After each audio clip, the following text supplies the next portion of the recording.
Morning to all of you present here. Myself Priyanshu Saini. I'm from the 10th A. So today I am here to represent my INS presentation. This topic is the sectors of Indian economy. तो सबसे पहले economic activities होती क्या है? Economic activities वो होती है जिसके लिए हम पैसे कमाने के लिए जो हम एक्टिविटीज़ करते हैं, और इकोनॉमिक एक्टिविटीज़ को तीन तरह से क्लासीफाई करा जा सकता है.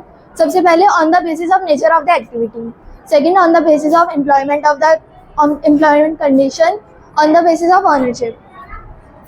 नेचर ऑफ एक्टिविटी के यहाँ पे हम तीन पार्ट में डिवाइड कर सकते हैं: प्राइमरी, सेकेंडरी, टर्शियरी. और एम्प्लॉयमेंट के ऑर्गेनाइज, अनऑर्गेनाइज और ऑनरशिप के पब्लिक और प्राइवेट सेक्टर. तो सबसे पहले प्राइमरी सेक्टर होता क्या है? प्राइमरी सेक्टर को एग्रीकल्चर सेक्टर भी कहा जाता है, क्योंकि इसमें जो मेनली जो ये ना सारे सेक्टर का बेस बनाता है, जो एग्रीकल्चर से मोस्टली आता है वो सारा. और सेकेंडरी सेक्टर जिसको हम इंडस्ट्रियल सेक्टर कहते हैं, जिसे प्राइमरी सेक्टर से हमने सामान भेजा और वो इंडस्ट्री में गया, वो मैन्युफैक्चर होगा इंडस्ट्री में, तो इसलिए इसको इंडस्ट्रियल सेक्टर भी कहा जाता है. जैसे और आता है टर्शियरी सेक्टर. टर्शियरी सेक्टर में ये दोनों को डेवलप करने में हेल्प करता है, प्राइमरी और सेकेंडरी सेक्टर को. और ये सर्विस प्रोवाइड करता है, जिसकी वजह से उसे सर्विस सेक्टर भी कहा जाता है. और अब फिर आता है कंपेयरिंग द थ्री सेक्टर. हम उन तीनों सेक्टर्स को कंपेयर कैसे कर सकते हैं? तो इसके एक एग्जांपल से समझते हैं. सबसे पहले एक फार्मर है जिसने इंटरमीडिएट गुड्स 10 किलो गेहूँ एक पास वाली मिल में भेजे 20 रुपए के, और फिर वो उससे क्या कहते हैं, मिल से आटा बन के वो गया फैक्ट्री में, वहाँ से बिस्कुट बना. तो फिर वहाँ पे जो फाइनल गुड हुआ वो बिस्किट हुआ, जो 50 रुपीज़ का है. तो जो जीडीपी होगी वो 50 रुपीज़ की होगी. और जीडीपी होती है the value of the final goods and services produce with in a country during 1 year. जो फाइनल गुड्स होते हैं और गुड एंड सर्विसेज होते हैं जो प्रोड्यूस हुई होती हैं पूरे कंट्री की 1 ईयर की, वो जीडीपी कहलाती है. और जितना हाई वो प्रोडक्शन होगा उतनी हाई जीडीपी भी होगी, और जितना लो प्रोडक्शन होगा उतनी लो जीडीपी होगी. और वर्ल्ड की सबसे हाईएस्ट जीडीपी है यूएसए की, और इंडिया की 5th नंबर पे आती है जीडीपी. और जो इंडिया की जीडीपी होती है वो सेंट्रल गवर्नमेंट के थ्रू मेजर की जाती है. Historical changes in economics. तो सबसे पहले जो स्टार्टिंग थी, इनिशियल स्टेज था, तो उसमें प्राइमरी सेक्टर को ज़्यादा प्रेफर करते थे, जिसमें खेती बाड़ी में ही लगे रहते थे लोग. और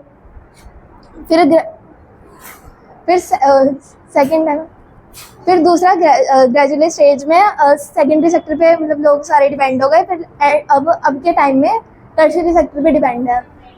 और जैसा हम देख सकते हैं ग्राफ में, एनसीईआरटी में भी ग्राफ है, इसमें बताया जा रहा है कि जो अब का टाइम है, इस टाइम में जो टर्शियरी सेक्टर है वो जल्दी बढ़ता जा रहा है.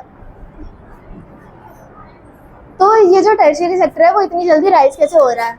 तो इसके काफ़ी सारे पॉइंट्स हैं. जो बेसिक सर्विसेज हैं उसकी ज़्यादा नीड होती जा रही है. और डेवलपमेंट जो क्या कहते हैं, एग्रीकल्चर एंड इंडस्ट्रियल सेक्टर है, लीड्स टू डेवलपमेंट. और जो क्या कहते हैं एग्रीकल्चर और इंडस्ट्रियल सेक्टर है वो मतलब उसको लीड करता है सर्विस सेक्टर को.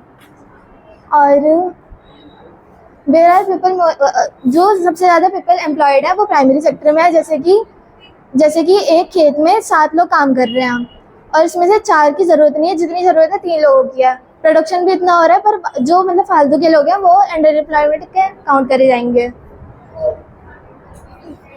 और फिर आता है हाउ टू क्रिएट एम्प्लॉयमेंट.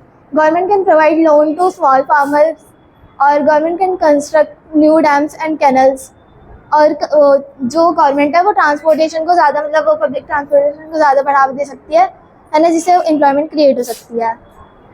फिर गवर्नमेंट के थ्रू एक मनरेगा एक एक्ट वो क्या कहते हैं प्रोवाइड करा गया है, जो स्टार्ट हुआ था 2005 में. और ये गवर्नमेंट ना वो क्या कहते हैं लोगों को राइट टू वर्क देती है. और गवर्नमेंट ने क्या कहते हैं प्रॉमिस किया है कि वो मिनिमम 100 डेज की एम्प्लॉयमेंट देगी रूरल एरियाज में. फिर आती है क्लासिफिकेशन ऑफ सेक्टर क्या कहते हैं एम्प्लॉयमेंट कंडीशन के थ्रू. ऑर्गेनाइज सेक्टर, और इसमें अनऑर्गेनाइज सेक्टर होते हैं. ऑर्गेनाइज सेक्टर सबसे पहले रजिस्टर बाय गवर्नमेंट होता है, जो कि अनऑर्गेनाइज सेक्टर नहीं होता. और ये इसमें रूल रेगुलेशन फॉलो होती हैं, उसमें नहीं होती है ना. और ऑर्गेनाइज सेक्टर में जॉब सिक्योरिटी होती है, पेड हॉलीडेज होते हैं, फिक्स्ड वर्किंग आवर्स होते हैं, और गुड वर्किंग कंडीशन होती है. लेकिन ये सब ऑर्गेनाइज सेक्टर में नहीं होता। How to protect workers from unorganised sector. तो इन रूरल एरियाज में हम क्या कहते हैं, गवर्नमेंट क्या कर सकती है एम्प्लॉयमेंट बढ़ाने के लिए, वो सीड्स प्रोवाइड कर सकती है, एग्रीकल्चर इनपुट्स प्रोवाइड कर सकती है, और लोन्स प्रोवाइड कर सकती है, और स्टोरेज फैसिलिटीज़ भी। और अर्बन एरियाज में रॉ मटेरियल प्रोवाइड कर सकती है, मार्केटिंग और लॉ एंड पॉलिसीज।